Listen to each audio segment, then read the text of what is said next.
হে কৃষ্ণ করুণা সিন্ধু দীনবন্ধু জগত পথে গোপেশ গোপিকা কান্ত রাধা কান্ত নমস্তুতে। ওং তি নম ভগবতে বাসুদেবাই নম। জয় শ্রীকৃষ্ণ, রাধে রাধে। বন্ধুগণ, আমরা যখন জীবনের পথে হাঁটি তখন কত রকম প্রশ্ন আমাদের মনে আসে। জীবন কি শুধু জন্ম মৃত্যুর এক চক্র? এই ক্ষণস্থায়ী পৃথিবীর ওপারেও কি কোনো সত্য আছে? আমরা কি শুধু ভোগ বিলাস, সংগ্রাম আর দুঃখের মধ্যেই সীমাবদ্ধ, নাকি এর বাইরে কোনো চিরন্তন আলো, কোনো শাশ্বত সত্য আমাদের জন্য অপেক্ষা করছে? এসব প্রশ্ন নতুন নয়। সহস্র বছর আগে যুদ্ধক্ষেত্রে দাঁড়িয়েও এমনই প্রশ্নে ভরে গিয়েছিল অর্জুনের হৃদয়। সামনের দিকে দাঁড়িয়ে আছে আত্মীয়, বন্ধু, গুরু, পিছনে দাঁড়িয়ে আছে কর্তব্য, ধর্ম আর ভবিষ্যতের ইতিহাস। ঠিক সেই মুহূর্তে কৃষ্ণ নিজের মুখে প্রকাশ করলেন সেই মহাজ্ঞান যা আজও মানুষের হৃদয়ে পথ দেখায়। সেই অমৃত জ্ঞানই হল শ্রীমদ্ ভগবদ গীতা। গীতা পাঠ করলে আমরা বুঝতে পারি জীবন শুধু বাহ্যিক নয়, এর গভীরে আছে আত্মার চিরন্তন যাত্রা। গীতা আমাদের শেখায় আমরা যেন ক্ষণস্থায়ী ভোগে আবদ্ধ না হই, বরং শাশ্বত সত্যকে উপলব্ধি করি। এই পাঠ আমাদের ফিরিয়ে নিয়ে যায় জীবনের মূল স্রোতে, যেখানে ধর্ম আছে, যেখানে শুদ্ধতা আছে, যেখানে মুক্তির আলো আছে। কিন্তু একটি বাস্তব সত্য হলো, গীতা সম্পূর্ণভাবে শুনতে বা পড়তে অনেকেরই সময় হয় না। দৈনন্দিন কাজের চাপে, দৌড়ঝাঁপের জীবনে আমরা হয়তো শাস্ত্র শ্লোকের গভীরতায় ডুব দিতে পারি না। তাই আমরা এক একটি পর্বে মাত্র 4টি শ্লোক নিয়ে আলোচনা করছি, যাতে আপনারা ধীরে ধীরে কৃষ্ণের বাণীর ক্ষুধা পান করতে পারেন, হৃদয়ে ধারণ করতে পারেন। আজকের পাঠে আমরা প্রবেশ করব 8ম অধ্যায় অক্ষর ব্রহ্ম যোগের আরও এক অসাধারণ অংশে। আজ আমরা আলোচনা করব 17 থেকে 20 নম্বর শ্লোক। এই শ্লোকগুলো আমাদের সামনে খুলে দেয় সময় আর সৃষ্টির রহস্য। আমরা জানতে পারি এক ব্রহ্মার দিন রাত্রি কত দীর্ঘ, কিভাবে অদৃশ্য থেকে দৃশ্যের সৃষ্টি হয়, আবার কিভাবে সবকিছু লীন হয়ে যায়। কৃষ্ণ এখানে বোঝালেন যে দেহ নশ্বর, মহাবিশ্ব নশ্বর, কিন্তু এর ওপারেও আছে এক সনাতন অক্ষর অবিনশ্বর সত্য, যাকে কিছুতেই বিনষ্ট করা যায় না। মহাভারতে কুরুক্ষেত্রের ময়দানে যখন অর্জুন এই জ্ঞান শুনছিল, তখন তার দৃষ্টিভঙ্গি বদলে যাচ্ছিল। যুদ্ধ আর শুধু ক্ষণস্থায়ী রাজ্য বা ভোগের জন্য নয়, বরং বৃহত্তর সত্য, বৃহত্তর কর্তব্যের জন্য। আজও আমাদের জীবনে এই শিক্ষা ততটাই প্রাসঙ্গিক। বন্ধুগণ, আজকের আলোচনার প্রতিটি শ্লোক যেন এক একটি প্রদীপ, যা আমাদের অন্ধকার চিন্তা দূর করে। যখন আমরা ভাবি সব শেষ, কিছুই আর বাকি নেই, তখনই এই শ্লোক আমাদের শেখায় আসলে কিছুই শেষ হয় না। যখন আমরা মৃত্যুকে ভয় করি, তখন এই শ্লোক আমাদের আশ্বস্ত করে যে আত্মা চিরন্তন। আর যখন আমরা সংসারে আসক্ত হয়ে দুঃখ পাই, তখন এই শ্লোক আমাদের পথ দেখায় যে সত্যিকার শান্তি সেই অক্ষর ব্রহ্মে। তাই বন্ধুগণ, আসুন আজকের পর্বে আমরা প্রবেশ করি কৃষ্ণের সেই অমৃত বাণীতে। আসুন হৃদয় খোলা রাখে, মনকে প্রস্তুত করি, কারণ গীতার এই শ্লোকগুলো শুধু শোনার জন্যই নয়, জীবনে ধারণ করার জন্য। আজকের ভিডিওতে আমরা বিস্তারিতভাবে আলোচনা করব গীতার 8ম অধ্যায়ের 17, 18, 19 এবং 20 নম্বর শ্লোকের ব্যাখ্যা।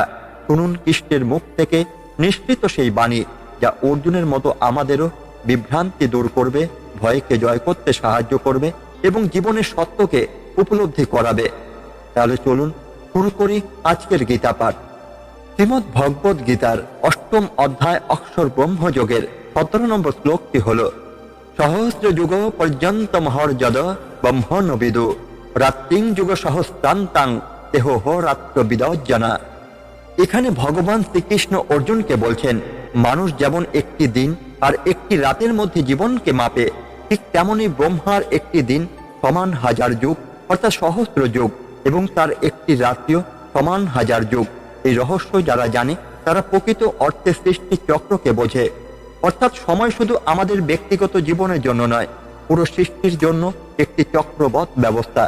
মহাভারতে কৃষ্ণের শিক্ষার এর ব্যাখ্যা হলো, অর্জুন যুদ্ধক্ষেত্রে দাঁড়িয়ে কেবল বাহ্যিক জীবন আর মৃত্যু নিয়ে দুশ্চিন্তায় ছিল, কিন্তু কৃষ্ণ তাকে বললেন, অর্জুন, এই জীবন যে তুমি দেখছো তা কেবল ক্ষুদ্র একটি অংশ, ব্রহ্মা সৃষ্টি আর বিনাশ চক্রাকার। তাই মানুষের উচিত ক্ষণস্থায়ী জীবনের মোহে না আটকে চিরন্তন সত্যের সন্ধান করা। এই শিক্ষার মধ্য দিয়ে কৃষ্ণ বলতে চেয়েছিলেন, আমাদের জীবনের প্রতিটি মুহূর্ত ছোট হলেও তা চিরন্তন সত্যের সাথে সংযুক্ত। তাই সঠিক কর্ম, ভক্তি এবং ন্যায় নীতির পথে থাকা অত্যন্ত জরুরি। আমরা প্রায়শই ছোট ছোট সমস্যাকে জীবনের শেষ বলে ভাবি, কিন্তু এই শ্লোক শেখায় সময় সীমাহীন আর আমাদের জীবন ক্ষণস্থায়ী। তাই সমস্যায় হতাশ না হয়ে বৃহত্তর দৃষ্টিভঙ্গি রাখতে হবে। মহাভারতে দ্রৌপদী যখন কৌরব সভায় অপমানিত হয়েছিলেন, তখনও কৃষ্ণ তাকে বোঝালেন, সময় অশেষ, ধৈর্য ধরো। পরে সেই সময় পরিবর্তন এনে দিল ন্যায়ের প্রতিষ্ঠা। মানুষ মৃত্যুকে ভয় পায়, কিন্তু এই শ্লোক বলে মৃত্যু আসলে একটি চক্রের অংশ মাত্র। যেমন ব্রহ্মা দিন শেষ হলে সৃষ্টির লয় ঘটে, আবার রাত্রি শেষে নতুন সৃষ্টির সূচনা হয়। ভীষ্ম পিতামহ যুদ্ধক্ষেত্রে সরসজ্জায় শুয়ে থেকেও মৃত্যুকে ভয় পাননি। তিনি জানতেন মৃত্যু শুধু আরেকটি যাত্রা। আমরা প্রায় ভেবে নিই আমাদের কাজেই পৃথিবী থেমে আছে, কিন্তু ব্রহ্মার একদিনের সামনে মানুষের জীবন ধূলি কণার মতো, তাই অহংকারের কোনো স্থান নেই। দুর্যোধন ভেবেছিল তার শক্তি আর সেনা বলই চিরস্থায়ী, কিন্তু সময়ের সাথে সব ভেসে গেল। যেমন দিন ও রাত নির্দিষ্ট নিয়মে আসে, তেমনই কর্মফল সময় মতোই আসে। বিদুর সবসময় ধর্ম পথে ছিলেন, যদিও অনেক অবিচার সহ্য করেছিলেন, কিন্তু সময়ের সাথে তিনি সত্যিকার সম্মান পেলেন। সময় দীর্ঘ, তাই অল্প সময়ে দুঃখে হতাশ না হয়ে ধৈর্য ধরতে হবে। পাণ্ডবরা বনবাসে গিয়েছিলেন, 13 বছর তারা কষ্ট সহ্য করলেন, কিন্তু শেষে সময় তাদের ন্যায় ফিরিয়ে দিল। বৃহত্তর সময় চক্র বুঝল আমাদের বর্তমান মুহূর্তেই সবচেয়ে গুরুত্বপূর্ণ। সঠিক সিদ্ধান্ত এখনই নিতে হবে। অর্জুন যদি যুদ্ধক্ষেত্রে সিদ্ধান্ত না নিতেন, তবে ধর্মপক্ষ বিজয়ী হতো না। যুগ যুগান্তর পেরিয়ে গেলেও ভক্তি চিরন্তন। ভক্তি জীবনের সঠিক অর্থ দেয়।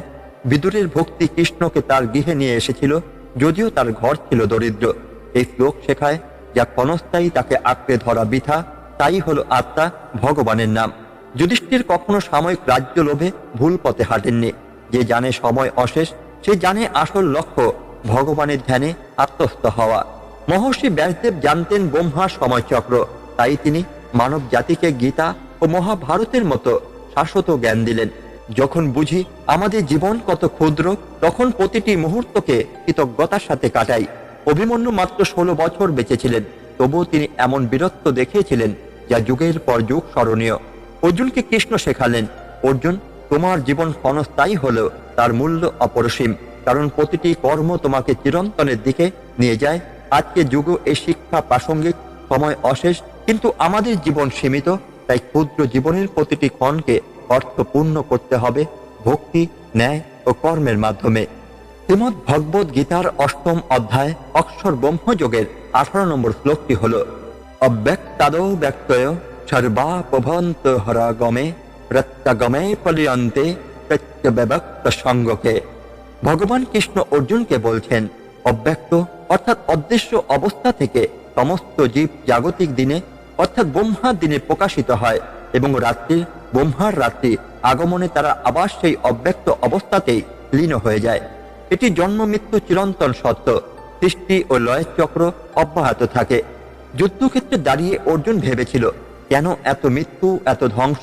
তখনই কৃষ্ণ বোঝালেন, ধ্বংস আসলে শেষ নয়, বরং আরেকটি সূচনার প্রস্তুতি। যেমন অন্ধকার রাতের পর আসে ভোর, তেমনি মৃত্যুর পরেও আসে নতুন জীবন। সৃষ্টির এই চক্র চলতেই থাকে।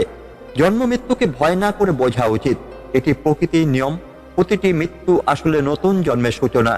ভীষ্ম পিতামহ সরসজ্জায় শুয়ে থেকেও শান্ত ছিলেন, কারণ তিনি জানতেন মৃত্যু কোনো শেষ নয়, আত্মা আবার নতুন জন্ম নেবে। আমরা যা দেখি তা ক্ষণস্থায়ী, আসল সত্য অদৃশ্য, অব্যক্ত। তাই বাহ্যিক সম্পদ নয়, আত্মিক সম্পদই চিরন্তন। দ্রৌপদী যখন কৌরব সভায় অপমানিত হলেন, তখন তিনি ভৌতিক শক্তির ওপর ভরসা না করে কৃষ্ণের অব্যক্ত আশ্রয় নিয়েছিলেন, আর সেখানেই পেলেন রক্ষা। জীবন কখনো একই রকম থাকে না। যেমন দিন শেষে রাত আসে, তেমনি সুখের পরে দুঃখ আসে, আর দুঃখ শেষে সুখ। বনবাসে পাণ্ডবরা কষ্ট পেলেন, কিন্তু পরে সময় বদলালো, আর তারাই পেলেন রাজ্য ও সম্মান। যে বুঝতে পারে সবকিছু অব্যক্ত থেকে ব্যক্ত, আবার ব্যক্ত থেকে অব্যক্তে ফিরে যায়, সে আধ্যাত্মিকভাবে উন্নত হয়। বিদুর সর্বদা সত্য আর ধর্মপথে থেকেছেন, কারণ তিনি জানতেন বস্তু নয়, আত্মিক সত্যই আসল। সময় সর্বদা পরিবর্তনশীল, তাই কষ্টের সময় ধৈর্য রাখা উচিত, কারণ রাত যতই অন্ধকার হোক, প্রভাত আসবেই। কুন্তী অসীম কষ্ট সত্ত্বেও ধৈর্য ধরে সন্তানদের সৎপথে চালিয়েছিলেন। সৃষ্টি লয় চক্র চলতে থাকলো। মানুষের কর্তব্য হলো কর্ম করে যাওয়া। আমরা নিয়ন্ত্রণ করতে পারি শুধু আমাদেরই কর্তব্য। অর্জুন যুদ্ধক্ষেত্রে দ্বিধাগ্রস্ত হলেও কৃষ্ণ তাকে কর্মে স্থির করলেন। যা জন্মেছে তা লয় হবে, তাই আসক্তির কোনো মানে নেই। আসক্তি দুঃখ ডেকে আনে। অভিমন্যু কিশোর বয়সে প্রয়াত হলেও তিনি আসক্ত ছাড়া কর্তব্য পালন করলেন। আমরা কেবল আমাদের চারপাশ দেখে, কিন্তু এই শ্লোক দেখায় সৃষ্টির চক্র অসীম, আমরা তার ক্ষুদ্র অংশ মাত্র। মহর্ষি ব্যাসদেব মহাভারতের মাধ্যমে মানুষকে অসীম সত্যের সঙ্গে পরিচয় করেছিলেন। যখন বুঝি জীবন ক্ষণস্থায়ী, তখন প্রতিটি মুহূর্তের গুরুত্ব বোঝা যায়। কর্ণ জানতেন তিনি কুরুক্ষেত্রে মারা যাবেন, তবুও জীবনের শেষ মুহূর্ত পর্যন্ত দান আর কর্তব্যে অবিচল ছিলেন। অব্যক্তর ভেতরে যিনি চিরন্তন, তিনি ভগবান, তাই শেষ পর্যন্ত তার আশ্রয় নেওয়াই মুক্তির পথ। যুধিষ্ঠির রাজ্য পেল, ভগবানের নামেই ছিলেন স্থির, তাই তিনি ছিলেন সত্যিকার বিজয়ী। অর্জুনকে কৃষ্ণ বোঝালেন, অর্জুন, সৃষ্টি ও লয় চিরন্তন চক্র, তুমি তার ভেতরে ক্ষুদ্র, তাই দুঃখে ভয় পেও না, আনন্দে মত্ত হও না, কর্তব্য পালন করো আর ভগবানের আশ্রয় থাকো। আজকের মানুষও এই শিক্ষা থেকে বুঝতে পারে জীবন ক্ষণস্থায়ী, কিন্তু আত্মা আর ভক্তি চিরন্তন। পরিবর্তন অনিবার্য, তাই আসক্তি নয়, ভক্তি মুক্তির পথ। শ্রীমদ্ ভগবদ গীতার ৮ম অধ্যায় অক্ষর ব্রহ্মযোগের ১৯ নম্বর শ্লোকটি হল, ভূত গ্রাম স এবায়ং ভূত্তা ভূতা পলিয়তে প্রত্যগমে হবস্য পার্থ ভবত্ত হরগমে। অর্থাৎ হে পার্থ, সমস্ত জীব জগতেই বারবার জন্মগ্রহণ করে এবং রাত্রি অর্থাৎ ব্রহ্মার রাত্রি এলে লয় প্রাপ্ত হয়, আবার দিবস ব্রহ্মার দিবস এলে তারা পুনরায় প্রকাশিত হয়। এই শ্লোকের মাধ্যমে কৃষ্ণ অর্জুনকে যে শিক্ষা দিয়েছিলেন তা শুধু মহাভারতের যুদ্ধক্ষেত্রেই নয়, আজকের ব্যস্ত পৃথিবীতেও সমানভাবে প্রাসঙ্গিক। কৃষ্ণ বললেন, জীবন কোনো একমুখী রাস্তা নয়, জন্ম আর মৃত্যু বারবার ঘটে, কিন্তু আত্মা অমর। যেমন ঋতু পরিবর্তন হয়ে শীতের পরে গ্রীষ্ম আসে, আবার গ্রীষ্মের পরে বর্ষা। মহাভারতের কাহিনী হলো, অভিমন্যু পতনের পর পাণ্ডবরা ভেঙে পড়েছিল, কিন্তু কৃষ্ণ তাদের বোঝালেন, জীবনের চক্রে ক্ষতি ও লাভ, দুঃখ ও সুখ সবই আসে, কিন্তু আত্মা অক্ষয়। আজকে শিক্ষা হলো, ব্যর্থতা মানে শেষ নয়, প্রতিটি ব্যর্থতার পর নতুন সম্ভাবনা জন্ম নেয়। কৃষ্ণ বললেন, দিনের পর রাত আসে আর রাতের পর দিন, এটাই সৃষ্টি ও লয়ের নিয়ম। কৌরবদের অপরাজয় শক্তি দেখে অনেকেই ভয় পেয়েছিল, কিন্তু কৃষ্ণ জানতেন অন্যায় যতই প্রবল হোক তার পতন অবশ্যম্ভাবী। অন্যায়, দুর্নীতি বা কষ্ট চিরস্থায়ী নয়, পরিবর্তন অবধারিত, তাই আশাহীন হওয়া উচিত নয়। জীবন বারবার পরিবর্তন হয়, কিন্তু মানুষ আসক্তির কারণে দুঃখ পায়। ধৃতরাষ্ট্র তার পুত্রদের প্রতি অন্ধ আসক্তির কারণে সর্বনাশ ডেকে আনলেন। তিনি যদি ন্যায়ের পথে আসক্তি ছেড়ে দিতেন, যুদ্ধ হতো না।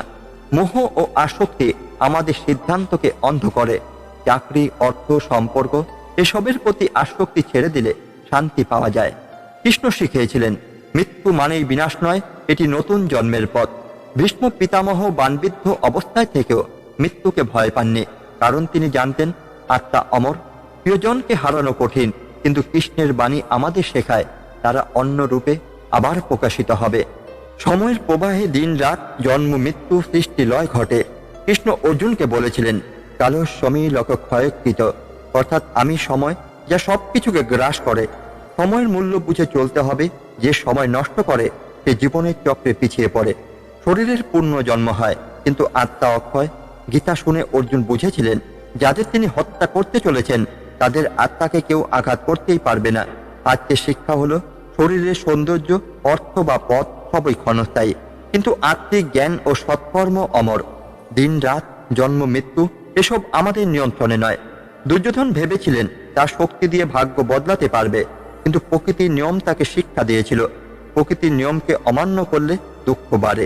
অহংকার যতই থাকুক, প্রকৃতি সবকিছু ভেঙে দেয়। অন্ধকারের পরই আলো আসে। মহাভারত ১৩ বছরের বনবাসে পাণ্ডবরা ভয়ঙ্কর কষ্ট সহ্য করেছিলেন, কিন্তু কৃষ্ণের আশ্বাস ছিল অবশেষে ন্যায়ের বিজয় হবেই। আজকে শিক্ষা হলো, জীবনে অন্ধকার নামলে ধৈর্য ধরতে হবে, আলো আসবেই।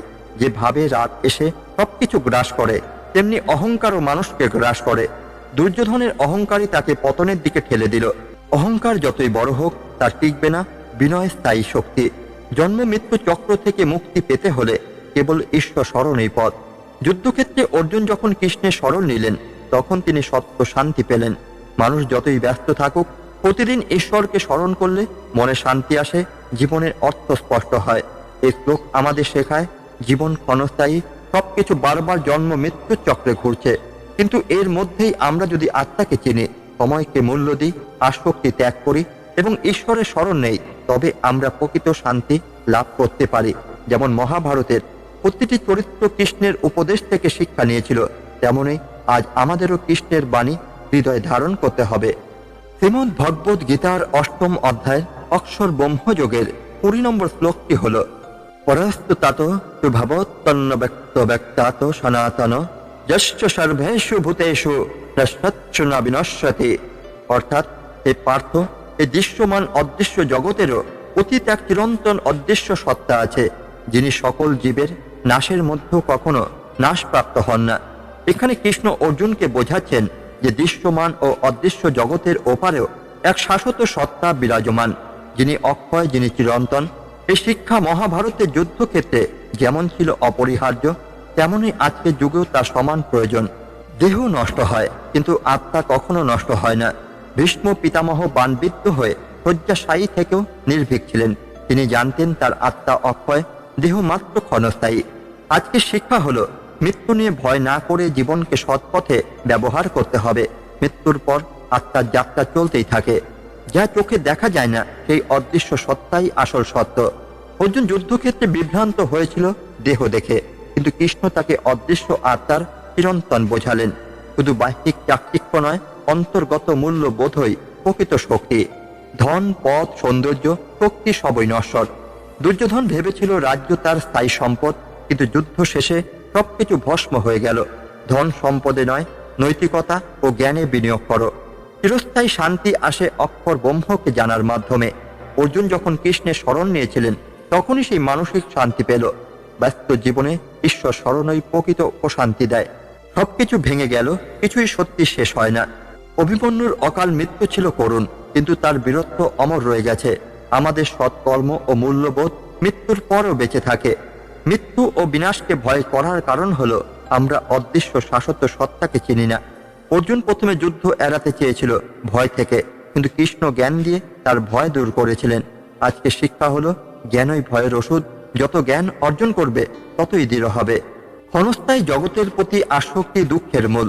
ধৃতরাষ্ট্রের অন্ধ আসক্তি তার সর্বনাশ ডেকে এনেছিল। মোহ ছেড়ে দিলে জীবনে স্বাধীনতা আসে। মানুষকে চিরস্থায়ী সত্যের সঙ্গে যুক্ত হতে হবে।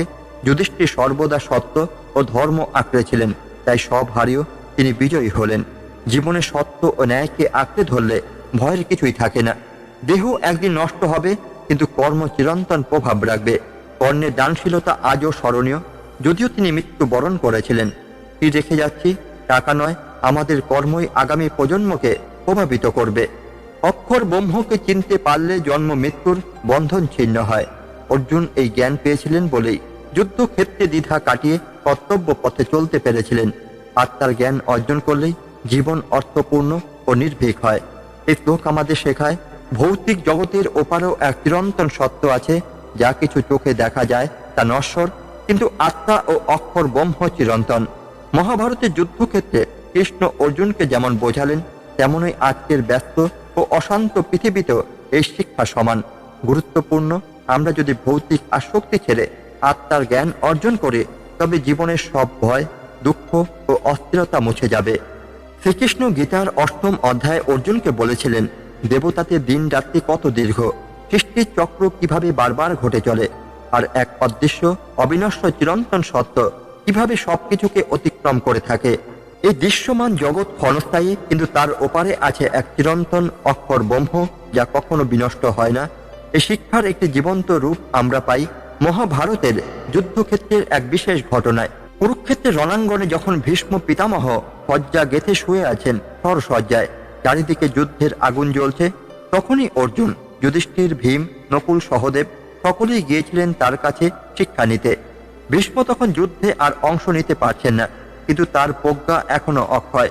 শরীর ক্ষত বিক্ষত, কিন্তু তার কণ্ঠে তখনও অমৃতের মতো বাণী। তিনি যুধিষ্ঠিরকে বলেছিলেন, এ দেহ নশ্বর, যতই শক্তিশালী হোক একদিন ধুলোয় মিশে যাবে। আমি আজ শরীর হারাচ্ছি, কিন্তু যে সত্য আমি ধারণ করেছি, ধর্ম, ন্যায়, ভক্তি, তা কখনো বিনষ্ট হবে না। ঠিক যেমন কৃষ্ণ বলেছেন, যশ সর্বেষু ভূতেষু নশ্বৎসু ন বিনশ্যতি, অর্থাৎ সকল সৃষ্টি ক্ষয়প্রাপ্ত হবে, কিন্তু অক্ষর সত্য কখনো ক্ষয় পাবে না। ভীষ্ম দেহত্যাগ না করে অপেক্ষা করলেন সূর্যের উত্তরায়ণের সময়ের জন্য। কেন? কারণ তিনি জানতেন সময় কেবল ঘড়ির কাঁটা নয়, সময় মহাশক্তি। কৃষ্ণ গীতায় বলেছেন, রাত্রাগমে অবশ্য পার্থ ভবত্তহরাগমে, অর্থাৎ রাত্রি এলে সব বিলীন হয়, ভোর হলে আবার সৃষ্টি হয়। এই সত্য উপলব্ধি করেছিলেন, তাই তিনি বললেন, জীবনের প্রতিটি মুহূর্ত সময়ের উপর নির্ভরশীল। যেমন আমি সূর্যের উত্তরায়ণ পর্যন্ত অপেক্ষা করছি, তেমনি মানুষের জীবনে সঠিক সময় সঠিক সিদ্ধান্ত নেওয়াই হলো অক্ষয় ধর্ম। আজকের দিনে এই শিক্ষা কত প্রাসঙ্গিক। আমরা সময় নষ্ট করি মোবাইল, ভোগ বিলাস, অলসতায়, অথচ প্রতিটি মুহূর্ত আমাদের এক একটি ধাপ এগিয়ে নিয়ে যায় চিরন্তনের দিকে। ভীষ্ম আরো বলেছিলেন, ধর্মই একমাত্র অবিনশ্বর। রাজ্য থাকবে না, ধনও থাকবে না, দেহ থাকবে না, কিন্তু সত্য, সততা, ভক্তি ও ঈশ্বর চিন্তা চিরকাল থাকবে। আমি আজ পতিত হলেও আমার প্রতিজ্ঞা, আমার চরিত্র, আমার শিক্ষা অক্ষয় হয়ে রইল। এই কথার মধ্যেই গীতা অষ্টম অধ্যায়ের 20 নং শ্লোকে সারাংশ ফুটে ওঠে।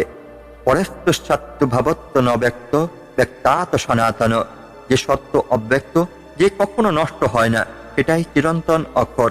দেহ ক্ষণস্থায়ী, আত্মা চিরন্তন। আজ আমরা স্বাস্থ্য, সৌন্দর্য, দেহ নিয়ে ব্যস্ত, কিন্তু সত্যি কি এগুলো টিকে থাকবে? যেমন ভীষ্ম সূর্যের উত্তরায়ণের জন্য অপেক্ষা করেছিলেন, তেমনি আমরাও সময়কে শ্রদ্ধা করতে শিখতে হবে। সৃষ্টি ও লয় চক্র হলো প্রতিটি ব্যর্থতা আসলে নতুন সৃষ্টির জন্য প্রস্তুতি। আজ হেরে গেল, কাল আবার শুরু করা সম্ভব। অক্ষয় ধর্ম, ধন, পদ, ক্ষমতা ক্ষয়প্রাপ্ত হবে, কিন্তু সত্য, সততা ও ভক্তি অক্ষয়। জীবনের দৃষ্টিভঙ্গি, মৃত্যু শেষ নয়, বরং এক নতুন সূচনা। তাই ভয় নয়, বরং সচেতনা প্রয়োজন। ধর্ম রক্ষা, ভীষ্মের মতো প্রতিকূল অবস্থায় ধর্মকে আঁকড়ে ধরতে হবে। অহংকার ত্যাগ করতে হবে। দেহ একদিন বিনষ্ট হবে, তাই অহংকার অর্থহীন। কর্মের গুরুত্ব, সৎকর্ম অমর, তা প্রজন্ম থেকে প্রজন্মে বেঁচে থাকে। আত্মবিশ্বাস ও ভক্তি, অক্ষয় সত্যের প্রতি ভক্তি আমাদের অটল রাখে। অন্তরে শান্তি, এই শিক্ষা বুঝলে মানুষ ভয়, লোভ, দুঃখ থেকে মুক্ত হয়ে প্রশান্তি খুঁজে পায়। ভীষ্ম সরসজ্জায় শুয়ে থেকেও যে শিক্ষা দিয়েছিলেন, তা আজও আমাদের পথ দেখায়। কৃষ্ণের গীতার বাণী তা জীবন দিয়ে প্রমাণ করেছিলেন ভীষ্ম। আজ যদি আমরা জীবনের প্রতিটি মুহূর্তে মনে রাখি, দেহ নশ্বর, আত্মা অক্ষয়, ধন নশ্বর, ধর্ম অক্ষয়, সময় ক্ষণস্থায়ী, কিন্তু সত্য চিরন্তন, তাহলেই আমাদের জীবনও হবে মহাভারতের সেই শিক্ষার অংশ, যা যুগে যুগে মানুষকে জাগ্রত করছে। প্রিয় বন্ধুগণ, আজকের এই গীতা পাঠ আমরা শেষ করলাম। অষ্টম অধ্যায়ের 17 থেকে 20 নম্বর শ্লোকের আলোচনায় আমরা দেখলাম জীবন, মৃত্যু, সৃষ্টি আর লয় এসবই প্রকৃতির এক চক্র। ব্রহ্মা দিন আর রাত্রির মতো এই মহাবিশ্ব ও জন্ম নেয়, আবার ধ্বংস হয়, কিন্তু এর ওপারেও আছে সেই অক্ষর ব্রহ্ম, অবিনশ্বর সত্য, যিনি বিনষ্ট হন না, যিনি সর্বত্র বিরাজমান, যিনি আমাদের আত্মার প্রকৃত আশ্রয়। মহাভারতে অর্জুন যখন যুদ্ধক্ষেত্রে দাঁড়িয়ে এই জ্ঞান শুনছিলেন, তখন তার মনে ভয়, দ্বন্দ্ব, অনিশ্চয়তা ভর করেছিল, কিন্তু কৃষ্ণ তাকে বোঝালেন, এই যুদ্ধ শুধু রাজ্য জয়ের জন্য নয়, এই যুদ্ধ এক অন্তর্যুদ্ধ। আমাদের প্রত্যেকের মধ্যেই আছে সেই যুদ্ধ। অসত্যের বিরুদ্ধে সত্য, অন্ধকারের বিরুদ্ধে আলো, মায়ার বিরুদ্ধে মুক্তি। আজকের দিনে আমরা যখন দেখি মানুষ দুঃখে ডুবে যাচ্ছে, জীবনের ক্ষণস্থায়ী ভোগে হারিয়ে যাচ্ছে, তখন গীতার এই শিক্ষা আমাদের মনে করিয়ে দেয়, দেহ ক্ষয় হবে, সংসারও ভেঙে যাবে, কিন্তু আত্মা চিরন্তন, আর কৃষ্ণের আশ্রয় আমাদের প্রকৃত মুক্তি। বন্ধুগণ, আমরা যদি প্রতিদিন একটু হলেও গীতা পাঠ করি, তবে এই চক্রবদ্ধ সংসার জীবনের ভয় আমাদের গ্রাস করতে পারবে না। আমরা বুঝতে পারবো মৃত্যুই শেষ নয়, মৃত্যুই প্রকৃত মুক্তির দ্বার। তাই কৃষ্ণ যেমন অর্জুনকে বলেছিলেন, তুমি কর্তব্য পালন করো, আমায় স্মরণ করো, তেমনি আমাদের জীবনও কর্তব্যের সাথে সাথে ঈশ্বর স্মরণ রাখতে হবে। তাই আজকের আলোচনা শেষে আমি আপনাদের কাছে একান্ত অনুরোধ রাখি, যদি আজকের গীতা পাঠ আপনাদের মনে একটু হলেও আলো জ্বালাতে পারে, তবে ভিডিওটি লাইক করুন। আপনার মতামত অবশ্যই কমেন্টে জানান।